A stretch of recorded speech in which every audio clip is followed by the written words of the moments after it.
एक समय में एक काम करो और ऐसा करते समय अपनी पूरी आत्मा उसमें डाल दो और बाकी सब कुछ भूल जाओ।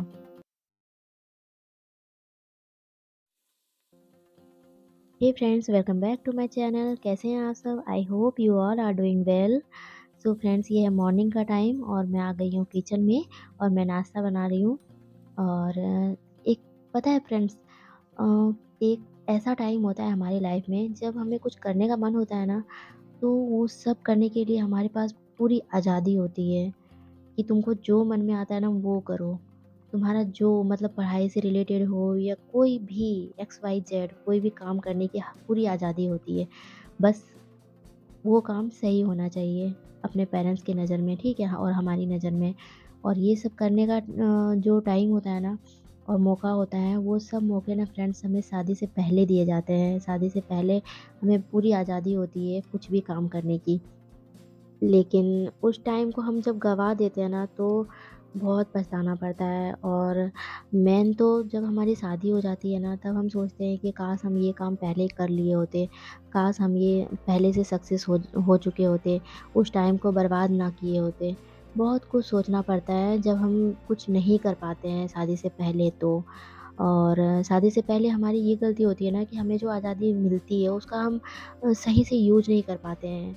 उसे सही डायरेक्शन में डाल नहीं पाते हैं कि हाँ, हमें पढ़ाई के साथ-साथ अपना करियर भी बनाना है, तो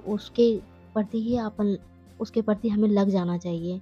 बट हम नहीं लगते हैं, टाइम वेस्ट कर देते हैं, सोचते हैं कि कर लेंगे और दोस्तों के साथ घूमने-फिरने में हमारा टाइम ऐसे ही चला जाता है। बट वो जो टाइम होता है ना फ्रेंड्स, उस टाइम में जो इंसान उस समय को सही तरीके से यूज़ कर लेता है ना, वो सच में बहुत आगे जाता है। उसे पछताना नहीं पड़ता है। ख़ैर, वो सब तो शादी से पहले की बात होती है। और शादी होने के बाद ना, जब हम कुछ करना चाहते हैं लाइफ़ में, तो बहुत तरह की प्रॉब्लम्स आती है, बहुत तरह की प्रॉब्लम्स फ़ेस करना पड़ता है। पहली बात तो ये कि परमिशन मिले या ना मिले पढ़ाई करने की। और हम जैसे जो हाउसवाइफ़ होती है ना, उनको तो कुछ ज़्यादा ही रहता है कि अगर उनको सपोर्टिव फैमिली मेंबर मिल गए तब तो बहुत अच्छी बात है। और अगर नहीं मिलती है ना, तो फिर ये सोचते हैं कि अब हम कैसे स्टार्ट करें, अपनी पढ़ाई को कैसे स्टार्ट करें, कैसे अपना करियर बनाएँ। और ये हमें तभी समझ में आता है जब हमारे ऊपर ज़िम्मेदारी आने लग जाती है, जब हमें कोई कष्ट होने लगता है, जब हम सोचते हैं कि नहीं, हमें भी लाइफ़ में कुछ करना चाहिए। औरों को देख के हम जब उस मोटिवेट होते हैं ना, तब हमें लगता है ये बात समझ में आती है। तो फ्रेंड्स, अभी भी ज़्यादा टाइम नहीं हुआ है। और अगर आप चाहते हैं कि आपको पढ़ाई करनी है, आपने इतनी सारी डिग्रियाँ ले रखी है, तो आपने वो डिग्रियाँ अलमारी में रखने के लिए नहीं ली है, दीवार पे सजाने के लिए नहीं ली है, ठीक है? इस बात को आप माइंड सेट कर लीजिए। तो अगर आपको लाइफ में कुछ करियर करना है, अपना करियर बनाना है, तो मैं आपसे यही कहूँगी कि आप तैयारी में लग जाइए। और सबसे बड़ी बात कि पहले अपने आप को समझाइए कि आप करना चाहती हैं कि नहीं करना चाहती हैं। अगर आप हाउसवाइफ़ हैं और आपको आपका करियर बनाना है, ठीक है? तो पहले आपको डिसाइड करना होगा कि आपको क्या करना है, आपको किस फ़ील्ड में आगे जाना है, आपका जो डिग्री है वो किसके लिए यूज़ हो सकता है ना? और उस दिशा में लग जाइए। और किसी का सपोर्ट मिले ना मिले, पहले आप खुद से खुद का सपोर्ट कीजिए। तभी आपको दूसरों के सपोर्ट की ज़रूरत पड़ेगी। अगर आप चाहते हैं ना कि मुझे कुछ करना है लाइफ़ में, तो आपको कोई नहीं रोक सकता है। इस बात को आप जान लीजिए फ्रेंड्स।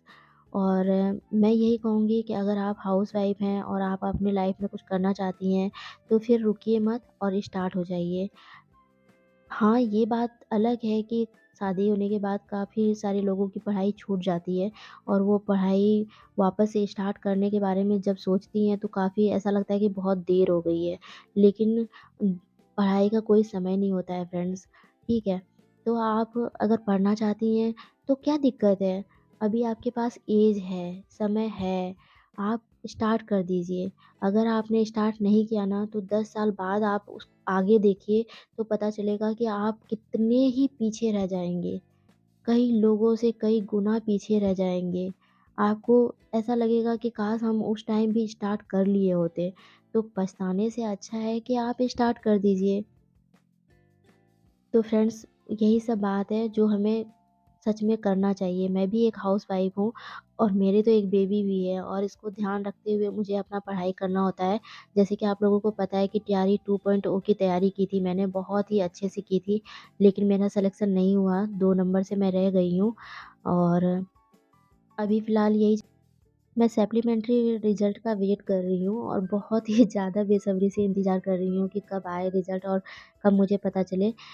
वैसे तो मैं उतना ज़्यादा एक्सपेक्टेशन नहीं लगाई हूँ कि रिज़ल्ट को लेके कि क्या होगा, नहीं होगा। बट हाँ, टीआरई 3.0 की तैयारी के लिए मैंने सोचा है कि मैं स्टार्ट करूँ।